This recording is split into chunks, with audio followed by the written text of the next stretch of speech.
John is preparing Georgie to leave for South Carolina. We had to make the obligatory stop at south of the border. Every time we have been there, the observation tower isn't working, and I don't think it's been working for years or will be working in the future.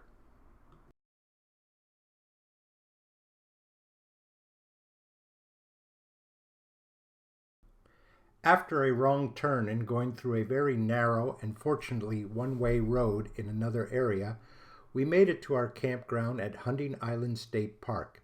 It was a peaceful and beautiful place, and after settling in and setting everything up, we took a walk to the ocean while the tide was out.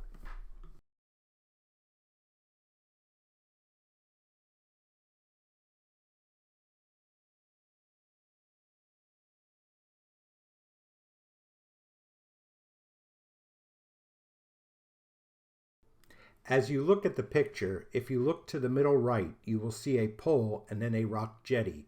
We were able to walk to this now, but the next morning high tide was in and we couldn't even get close to it. Since we couldn't walk along the beach, we took the Magnolia Trail to the Hunting Island Lighthouse. We stopped to see what they were doing on the beach, but you can see it better from the lighthouse. The Huntington Island Lighthouse is the only publicly accessible lighthouse in South Carolina. Due to beach erosion, it was moved 1.3 miles inland in 1889 to where it is today. From the lighthouse, you can see the work they are doing to restore the beach.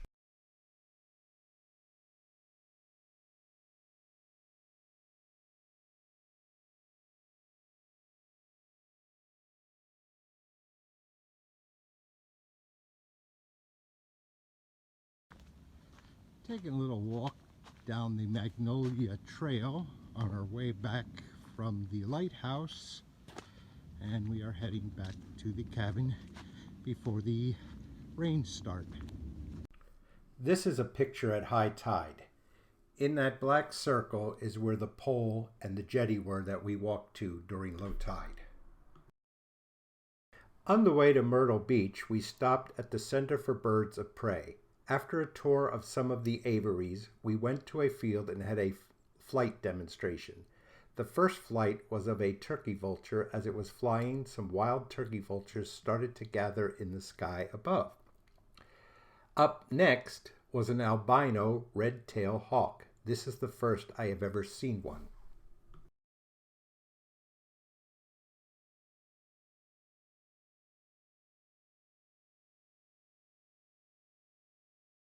The last demonstration was a kite, and this bird catches its food in flight.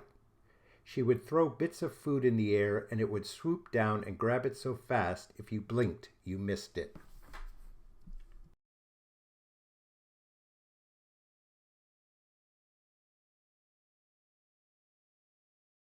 Between these two aviaries is a wild black vulture guarding its two eggs.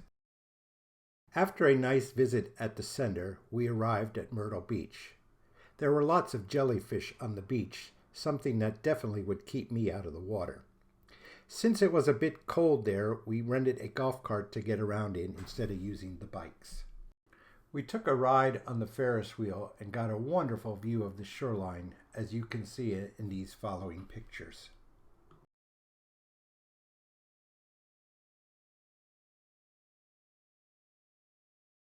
After our ride on the Ferris wheel, we headed to a mini golf to play a game. The course was called Mount Atlanticus Minotaur Golf. They had two courses and they both started inside and then went outside. The 17th hole is at the top of the mountain, and then you come down and go inside for the 18th hole. Before heading back to the RV, we stopped in the Myrtle Beach Room Escape and did the Mummy's Tune. I'm giving you a brief ride on the golf cart as we head back to our site. This KOA was very nice and quiet, but then we were there before the season started. Unfortunately, it meant that the pool and hot tubs were closed. Renting the golf cart for 3 days while we were there was great. Even though we couldn't be out at night and had to stay within a 4-mile radius, it did get us to the beach and various mini golfs. We had our bikes, but it was a bit cold to ride them, at least with the plastic windshield that kept our hands from freezing. This was our sight.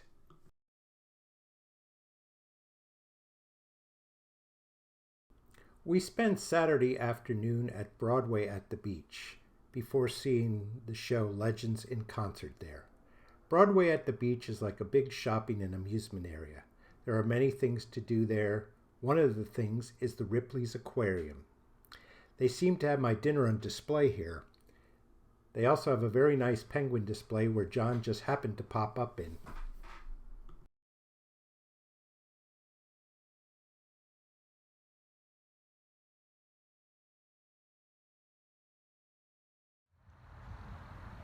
After playing 3 rounds of mini golf in the morning, John wanted to stop at the Radical Adventure Park and do the course.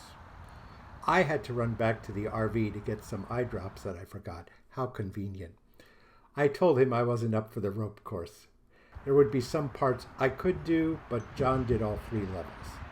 They also had a transmitter on his helmet and would trigger some cameras they had on the course.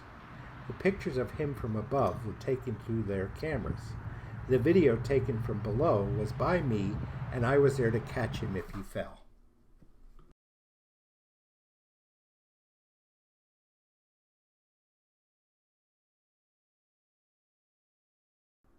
The zipline parts I would have loved. Monday afternoon, we arrived at our final stop, which was Virginia Beach. We decided to stop there on the way home to break up the drive. There wasn't much happening there because the season hasn't started yet. We were only able to find 1 miniature golf course open, and they were doing work on it, so 3 holes were closed. It wasn't much of a course either. This was our site at the Virginia Beach KOA. RV is all packed up and ready to go. We are just doing our final check on it before we start driving home. We are approaching the Chesapeake Bay Bridge Tunnel toll plaza, and after being stopped and asked if our propane tanks are turned off and paying the $21 fee for us to take the RV across, we proceeded. The Bridge Tunnel project is a 4-lane, 20-mile-long vehicular toll crossing of the lower Chesapeake Bay. The facility carries US 13, the main north-south highway on Virginia's eastern shore, and provides the only direct link between Virginia's eastern shore and Southampton Roads, Virginia. The crossing consists of a series of low-level trestles interrupted by 2 approximately 1-mile-long tunnels beneath Thimble Shoals and Chesapeake navigation channels. The man-made islands, each approximately 5.25 acres in size, are located at each end of the 2 tunnels. There are also high-level bridges over 2 other navigation channels, North Channel Bridge and Fisherman Inlet Bridge. Finally, between North Channel and Fisherman Inlet, the facility crosses at grade over Fisherman Island, a barrier island which includes the Fisherman Island National Wildlife Refuge, administered by the U.S. Fish and Wildlife Service. Toll collection facilities are located at each end of the facility. The total length of the Bay Bridge Tunnel is 23 miles, including the approach roads. The toll plaza to toll plaza is 20 miles. The shore to shore is 17.6 miles. The construction features, there are 12 miles of low-level trestles, 2 one-mile tunnels, 2 bridges, 2 miles of causeway, 4 man-made islands, and 5.5-mile approach roads. Tunnel clearance is 24 feet horizontal and 13 feet 6 inches vertical. The tunnels in length, the Thimble Shoal Tunnel is 5,552 feet in length, portal to portal. The Chesapeake Channel Tunnel is 5,237 feet in length, portal to portal. The opening date for the northbound lanes was April 15, 1964. The southbound lanes opened April 19, 1999. And from what I understand, They are under construction and hope to have another tunnel done by 2023. We actually had to stop right here because there was a wide load coming through, so they had to stop traffic so he could make it through the tunnel. I have no reason as to why this tunnel became dark and the other one didn't. Camera settings were somehow going a little strange on things, so some of the colors, and such as this tunnel too being dark, did not turn out very well, but unfortunately it's not something I can reshoot right now.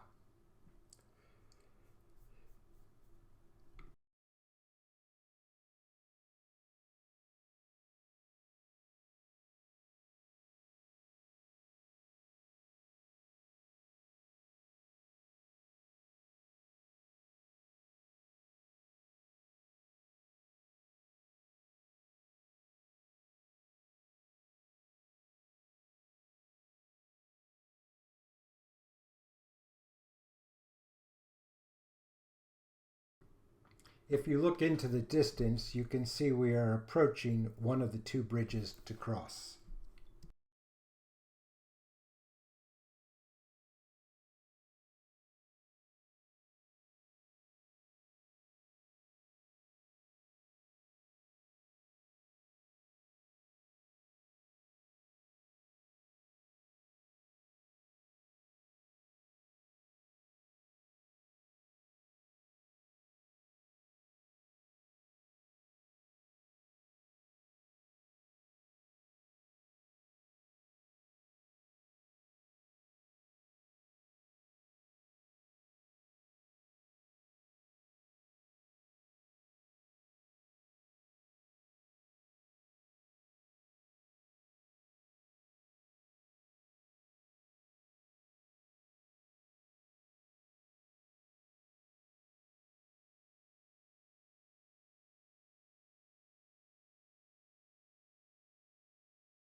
And we are now coming up on the toll plaza heading the other way.